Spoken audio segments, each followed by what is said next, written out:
Hoy les quiero explicar la diferencia entre un taladro de velocidad y un taladro de impacto. El taladro de velocidad sirve para taladrar y también para meter tornillos que no ejerzan mucha fuerza. Pero cuando usted necesita unir dos piezas de madera con fuerza, es necesario utilizar un taladro de impacto, porque en la medida que él gira también va golpeteando y asegura así más fuertes las dos maderas.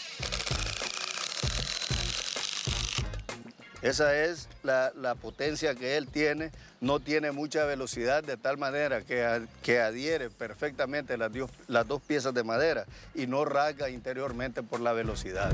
Así que no te pierdas SOS Salva Mi Casa, porque las familias latinas se lo merecen.